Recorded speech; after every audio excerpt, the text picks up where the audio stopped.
Welcome. One of the most asked questions that I get all of the time is, how do I stay organized? How am I so organized? When do I find the time? Help me be more organized. So that's exactly what I'm going to do today for you. I have 5 tips that I'm going to tell you guys. Apologies for the croaky voice. It kind of sounds nice though, but I have just gotten over a sickness on the last couple of days, so I'm a little bit congested up here. But I've got 5 tips for you guys to get organized. This is the time. In 2025, we don't have mind chaos. We're not running late. We're on time. We know what's going on. So without any further intro, let's just get straight into it. I'm going to tell you my 5 tips to get organized. So my first tip is to always work ahead. This is the biggest game changer. I mean this in every aspect of your life, is to always work ahead. So I'm going to give you guys like a few examples. My first one would be like planning out your week ahead. So every single Sunday before a new week, I plan out what my structure is going to look like for the week coming. Monday to Sunday, what am I doing? Where am I? What tasks am I working on? Do I have any appointments? Do I have anyone to see? What is going on? I write that down in my planner, break it down to tasks, all the little things, like anything I can think of, I'm adding them into my week to plan out. I also do this on like a monthly aspect as well. So I have like a monthly calendar magnet on my fridge, and I pencil in like rosters or events, anything that I've got on, to really map it out. I truly don't understand how people literally just kind of live day to day, or if they have things coming up, they literally just have it in their brains. My brain would feel so chaotic and I would never ever go to sleep. Same thing in like a project aspect. So if I had a project, I'm just going to use this YouTube video for example. So my end goal is to have my YouTube video up on Saturday night, which is tomorrow as I'm filming this. So if I want to have my video up on Saturday night, when do I need to edit it? Because that's the next step. So I'm like working backwards. When would I need to edit it, and how long does it take me to edit? Okay, I would need to edit it on a Friday, the day before. It takes me about, this one won't be too hard to edit because it's not a lot of clips. It's just like the one clip I've got to go through. So it'll really probably take me half a day. So I'm doing it on Friday. Okay, when do I need to actually film it? And this, because I was sick for the last couple of days, I was actually supposed to film this 2 days ago, but because I got sick, I've pushed it back because I can do editing and filming in the same day. But if I had it my way, I would have been filming on Wednesday or Thursday. Okay, if I'm filming Wednesday and Thursday, when am I planning this? Because this one required planning about what tips I was going to tell you guys to do. So okay, on Monday, or maybe on the same day that you're filming, I'm planning that. And I genuinely would write each of those steps out in my weekly planner to show me when I need to be working on these things, so I can eventually get to my end goal. Like there's just no other way it will happen if I follow that structure. So I think it's just like a matter of being ahead and also working backwards from your end goal has always been super helpful for me. I've used this in personal life,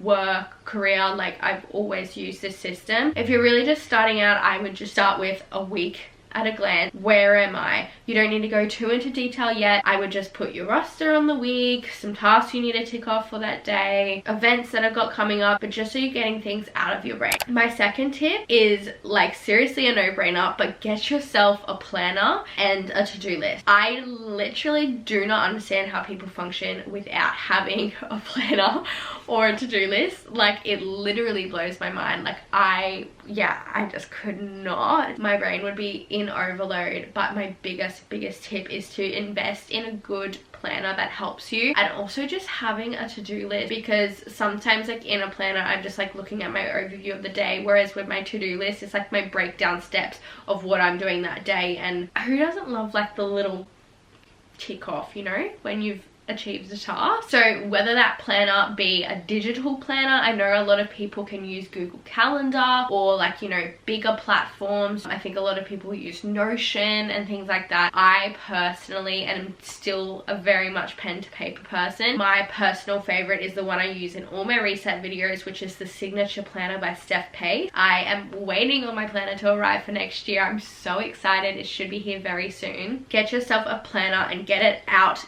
of your brain and onto a paper or out onto a digital format. My third tip is to declutter your space regularly. I know this, you might be like, how is this helping me stay organized? But I find that when I am in a cluttered space, like if my house starts to get cluttered, shit on the counter, clothes everywhere haven't been put away, I genuinely feel the effect of the same thing happening in my orbit. So like my brain starts to get cluttered, I don't feel as productive. But when I find that I have a nice clean space, I genuinely have a clear mind and I am able to continue moving forward with my tasks without feeling the sense of like overwhelm. You can always start small with this. So if you like have an office space, at the end of each day, close everything down. Like I used to, even like digitally, I worked with a woman and she would probably find this so funny, but it blew my mind that she wouldn't like close down all her tabs. And there's probably a lot of people that do this. She wouldn't close down her tabs or just even shut down her computer at the end of a day. Like it would just like close the laptop, and then when you'd open up, it's like all those tabs were still there. I personally couldn't function doing that. I need to know that my day is finished and all the tasks have been finished for what I had been doing. So I would close my tabs at the end of every single day and shut down my computer. Start small with like your desk space.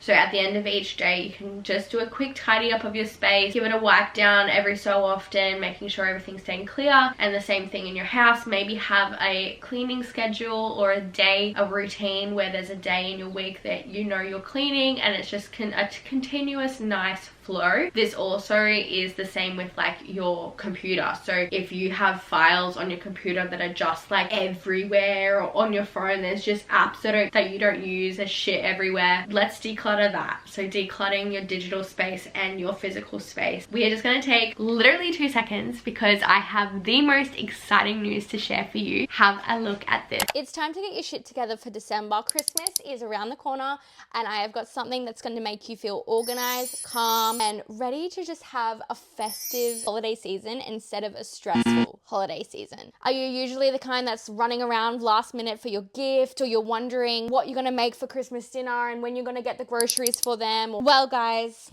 Santa's come early. I have created a 20-page Christmas guide just for you. Let me break it down for you. We have a month at a glance to organize all your activities. Got activity ideas, advent ideas, 3 to-do lists, a December to-do list, a Christmas Eve to-do list, and a Christmas Day to-do list. Gift planning. If you're stuck for ideas, I've got some gift ideas, and then of course I've got your personal wish list with a gift planner, a finalized gift checklist, cost tracker, meal idea space, as well as a broken down grocery list. For your little one, I've added in a Dear Santa letter, a self-care checklist so you can look after yourself. And when it's all said and done, I have some journal prompts to reflect on your holiday season. This is now available for you guys. You will now be the calm, collected one at the Christmas party, and you will have your Christmas sorted. Guys, I released my Christmas guide, as you just saw, so if you are interested, I will leave that down in the description box for you.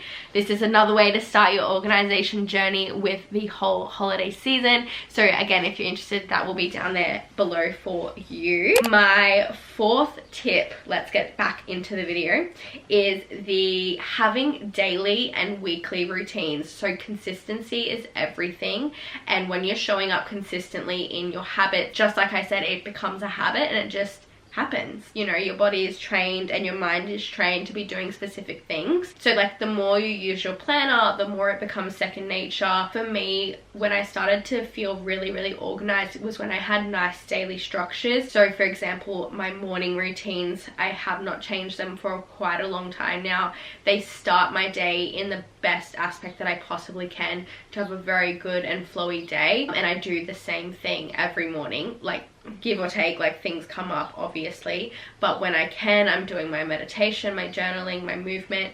Not to say that this is your perfect morning routine, but just having a morning routine that becomes like your habit. And same with a night routine, to really wind down as well at night. And then other like routines that I'm talking about is like meal planning and groceries. So when I meal plan, I do this now on a Friday, well usually a Thursday or Friday. I am meal planning what I'm having until the following Thursday for dinners and breakfasts and things like that, and I will do my order of my grocery shop. I'll order them, I'll pick them up, or John will go and get them for me, bring them home, and I don't need to go to the grocery store for the rest of that entire week. It saves the everyday, oh, what's for dinner? Okay, I'll go to the shops and go and get that. And then you end up spending, this is like an expense thing as well, you end up spending way more than you need to because you're just there and maybe you're hungry at the time, or you're getting random things and it's not really worked out, and then you don't actually use it and things like that. So I found like meal planning and ordering groceries on a specific day of the week, that's just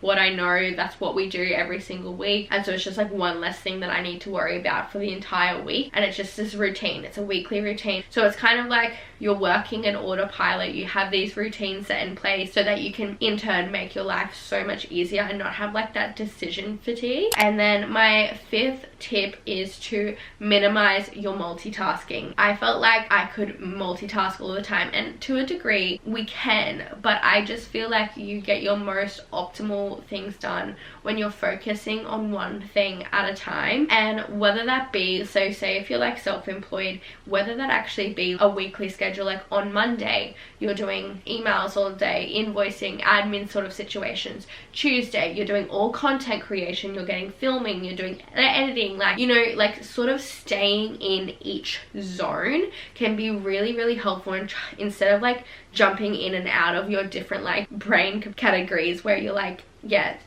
swapping and changing jobs. And that is the same for like just general tasks as well. I find like if I've got like 3 things on my to-do list, I can't just keep jumping in and out of them. It's really like, I try sometimes and it's just not as productive and it doesn't get done as fast. So like sitting down and going, okay, prioritizing your tasks, which one is most important, like 1, 2, 3. Okay, let's go with, these are the top 3 priorities for the day. Let's work on number 1 first. And you start with that and you finish that, and then you move on to the next thing. I find like that has been a really big game changer for me in terms of getting tasks complete and yes, sticking to my plan. So really trying to minimize the multitasking, especially like another one is like cleaning as well. I like to genuinely put away a day where I'm doing the big cleaning of the house, so like the vacuuming, the benches, all of that. Like I'll do washing like every other day, but when it comes to like the big clean of the general house, I'll do that on one specific day so I can genuinely stay in it, and then I feel like the house is all tidy in one go. So yeah, it just one task at a time and it ends up being way faster. So they are my 5 tips that I really, really recommend for anyone that is trying to stay organized, get organized, and just sort of be the leader of their own life. Because I feel like sometimes lack can like tunnel you down and you just like are trying to keep everything up here and keep going and going and going, but it's just too much. And like I just genuinely need to have that outlet where I can see everything, I can write everything down. It doesn't need to stay in here, so I can keep going. And I hope you took something out of this video that you can now implement into your daily life. If you have any questions at all, or if you have any tips of your own that you would love to share, I would love to hear them down in the comments box below. Again, my Christmas guide has just released. I'm so excited about it. I'm so proud of it, and I hope you guys love it for this holiday season. It will be in my description box. It's only $5.99 Australian dollars, which is literally less than your iced coffee every morning. So if you're ready for an organized Christmas at the price of less than an iced coffee, then you need to get on this, guys. I would really appreciate the support. It would mean so much. But guys, that is the end of this video, and I can't wait to see you guys in the next one. Bye.